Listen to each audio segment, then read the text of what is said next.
sehemu yote. Okay, kwa hiyo mimi binafsi naweza nikamsaidia mtu yoyote, kabila lolote, dini yoyote. Sibagui ni dini gani, wala ana imani gani, wala anatimkia timu gani au chama gani.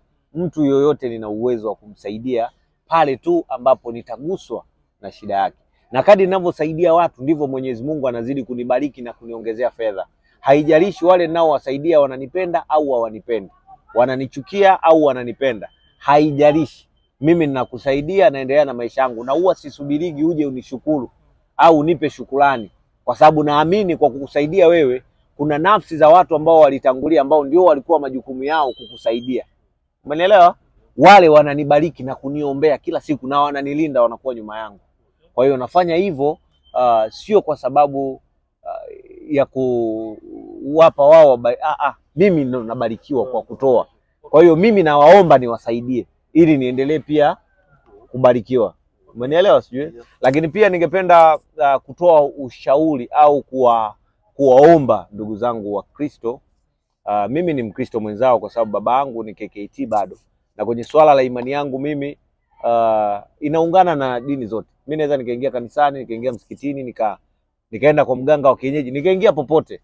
Sibagui, sichagui. As long as naamini nafsi yangu ninakoenda itaenda kupono, naenda. Umenielewa sijui? Kwa hiyo ningewaomba ndugu zangu wa Kristo, kama kuna uwezekano wa kuwasapoti ndugu zetu Waislamu, kwa sababu ni ndugu zetu, kama kuna namna ambavyo tunaweza sasa hivi wako kwenye kipindi cha mfungo. Mchana mtu unakula chakula, unaweka vyakula barabarani, unafanya nini? Tutakuwa tunawakosesha mfungo wao, tunawaharibia. Lakini pia mabinti ndugu zangu, dada zangu wa Kristo, kuvaa nguo fupi, yani kutenda yale matendo ambayo tunafanyaga kila siku kwa kuwaonyesha ndugu zetu Waislamu na kuwaharibia mfungo wao, tutakuwa hatufanye kitu kizuri. Kwa hiyo tungeungana nao, tuwasupport, kwa sababu Mungu tunayemwabudu ni mmoja.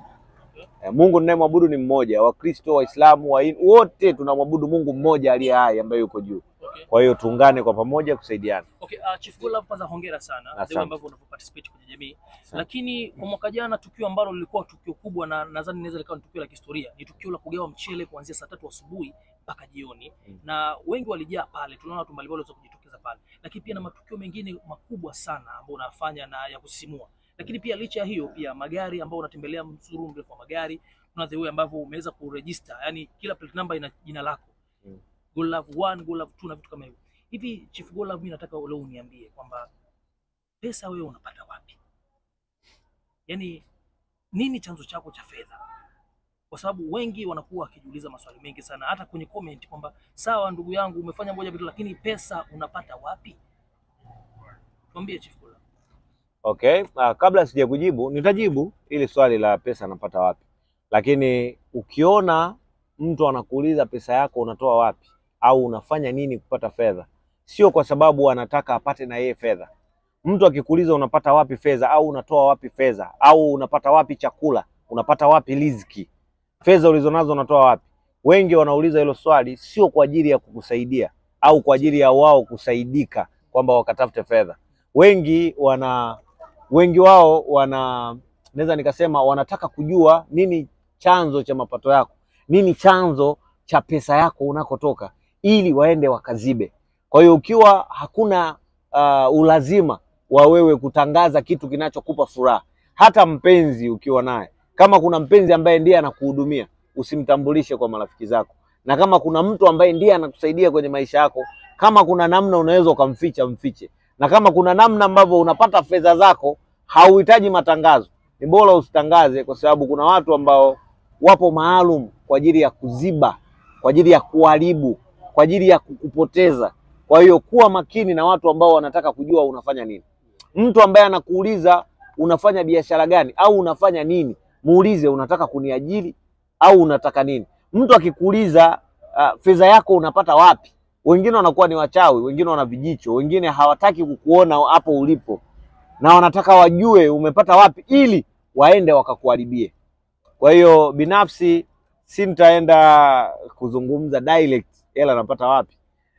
Ningependa tu kuwashauri watu ambao wanatamani kutaka kujua pesa napata wapi, watafute pesa. wasiendelee kujiuliza pesa napata wapi, kwa sababu haitawasaidia hata wakijua ninakozipata. Kwa sababu watu wote ambao wako huku mtaani tunaona wengine wanafanya biashara. Wewe unapita Sinza pale. Sinza sio?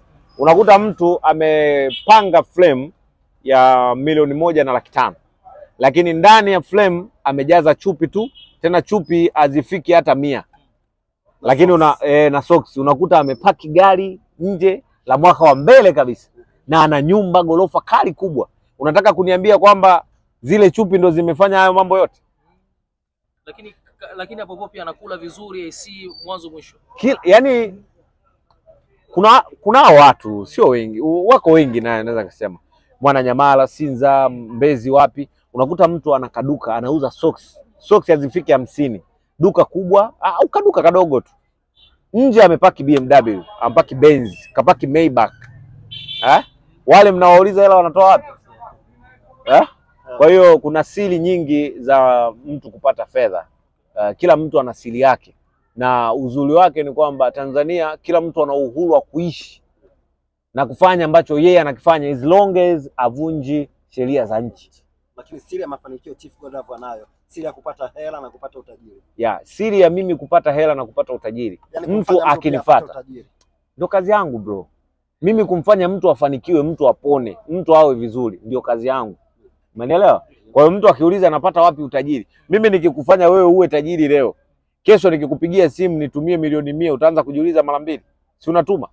Sasa unaunizaje mimi napata wapi hela? Okay, sasa Chief Godlove, mimi nilikuwa nataka kujua kitu kimoja, kwa sababu umetueleza kwamba kuna watu unaweza kuambia siri za the way unapofanikiwa na nini wakaenda kuwekea uzibe, yani kuzuia mafanikio, kuharibia. Sasa labda kuna watu ulishauri labda kuwashirikisha, kuambia labda mimi napata fedha 1 2 3 kwenda wakataka wakawata ile dalili tu ya kukuzibia chochote? Sio dalili.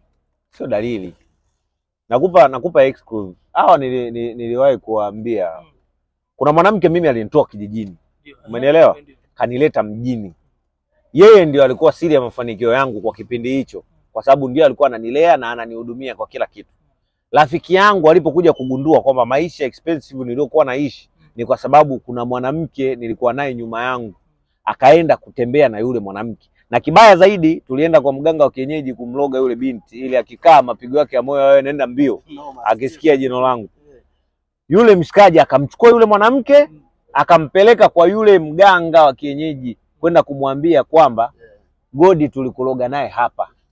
Si umeelewa? Na huyo ni mshikaji wangu hivi. Sasa unataka uniambie tena watu niwaambie siri ya mafanikio? Akanigeuka. Kwa maana hiyo ni kwamba ule mshikaji umemfieka kabisa. Hauko naye karibu. Unaulizia leo. Mimi mtu akinizingua na mfieka. Yaani hata wewe ukinizingua sasa hivi mimi nakufieka leo. Sinaga kujiuliza mara mbili. Maki mtu akishakukosea mara moja mkatae, kwa sababu hakuna namna hata akikuomba msamaha yani hatarudia tu, lazima tu